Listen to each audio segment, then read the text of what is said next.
Welcome to Washington in Focus. I'm your host, Brett Davis, the Center Square's Washington State Editor. Joining me today is investigative reporter TJ Martinell. Today we're going to be discussing more about the Sex Offender Policy Board and its recommendations to the state over the years. In fact, this week you penned 2 articles on the subject. Your first story is about the board last year recommending treatment over jail time for child pornography. Tell us what you found. Well, what I found was a report that they put out in 2022 regarding this topic. And I really recommend that people go read the report. It's linked in my story, which you should be able to find. And the arguments that they're making is that these people are otherwise perfectly normal and that this is not something that should be a jailable or an offense that you should be put in prison for, that treatment is more preferable. And they also are trying to differentiate between distributing and possessing compared to actually making it. So they think that there's a difference in the type of people that actually make this kind of material and the people who distribute it and view it. So they have any actual evidence to back up this position? Or what are they basing that on? One of the issues that goes on is you're dealing with people who got caught. Right. You're not dealing with people who just who actually are involved. And this is something that I've been thinking about with other stories involving sex offenses, is that if there's a murder, it's pretty easy to know if there was a murder. Right. But a lot of sex crimes do not go reported. And so, yeah, I mean, we've heard famous cases of where people have been found after they died that they abused hundreds of children. How many of them that didn't come forward? So it's all underreported. I think the other thing is that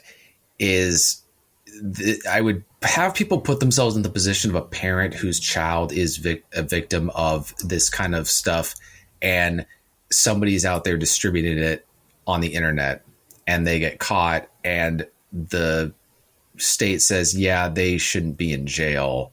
They should just be getting treatment. And depending on how that pans out, that there's not going to be restrictions in terms of where they can live.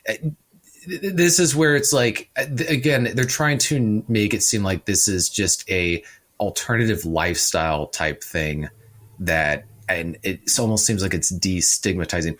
I think the most, when I use the word interesting, it's because I don't know of another word to use, but they also want to decriminalize or create treatment or diversion for people caught in internet sex stings. This is where an adult is communicating with what they believe is a minor online and is trying to groom them for potentially sexual activity. And it turns out to be undercover police officers or law enforcement, and they get arrested and, charged.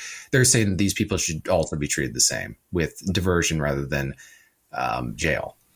Yeah, you mentioned that you actually quote from the report where it says the best available evidence indicates individuals whose behavior is limited to viewing, possessing, duplicating, disseminating, or exchanging illegal internet depictions are at low risk of reoffending. Is that true? Well, define reoffending. Right.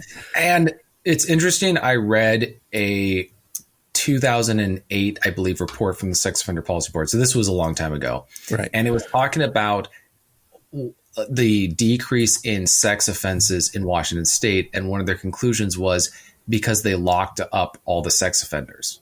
They just incarcerated them and they kept them in prison for a long time. So I think that this is kind of being treated like there's a victimless crime. When there's somebody distributing this kind of stuff, there's a victim involved. I mean, we're talking about crimes against children here that are being distributed. It's like the analogy I gave in another interview is that if you had a guy on video physically, attacking his own child, and somebody got a copy of the video and started distributing it across the internet, we wouldn't see him as like you don't look at that as treatment. It's saying you're making it available for more people to see a young child's being victimized. And, now that's out there on the internet. Their crime is now somewhere where it's going to be permanently available for other people to see in perpetuity. Right. A repeated victimization, as it were. Right. It's repeated victimization. So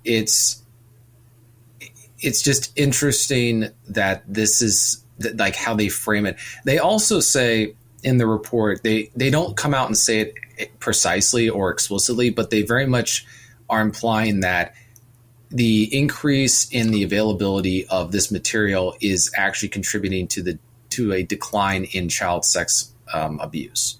Wow. Is what they're arguing. Interesting take. Well, I think the problem with that is that material is child sex abuse. Right. Your story also mentions you reached out to the Washington Association of Sheriffs and Police Chiefs about this, and they had some interesting things to say. Tell us about that.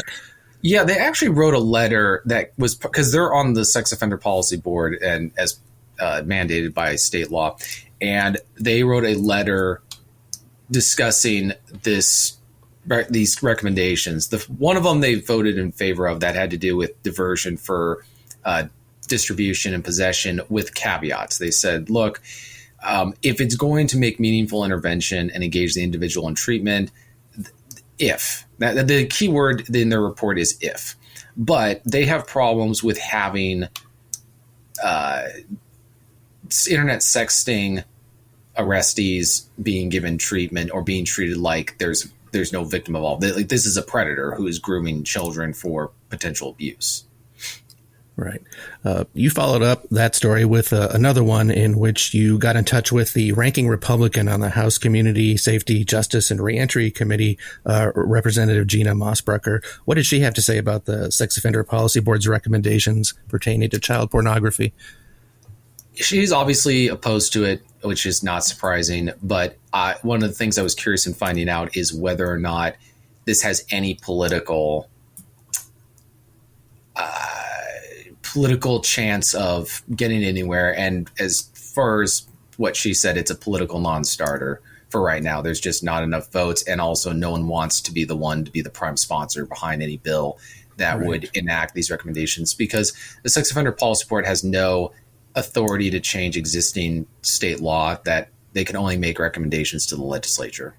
So were you able to get a hold of committee chair Brad Goodman? I could not get a hold of Representative Goodman, who is the chair of the committee and to whom the report was sent. And he has been basically silent on all the stories that I've written. Kind of reminds me of board chair Brad Merrihew, who made a big stink about getting in touch with him on any follow-up stories and then did not respond to any of your phone calls or emails. Yeah. And what's interesting with Representative Goodman is there were several bills introduced this session that had to do with less restrictive alternative housing for convicted sex offenders. One of them would have imposed a moratorium on them. Another would have required the Department of Social and Health Services to inform communities when those housing is opening. Both those bills didn't even get a public hearing. And as we've discussed in prior podcasts and in prior stories, that's been a focus of recommendations by the Sex Offender Policy Board to make it easier to have them put in communities and without community notice or public hearing. Listeners can keep up with this story and more at thecentersquare.com. For TJ Martinell, this is Brett Davis. Please subscribe and thanks for listening.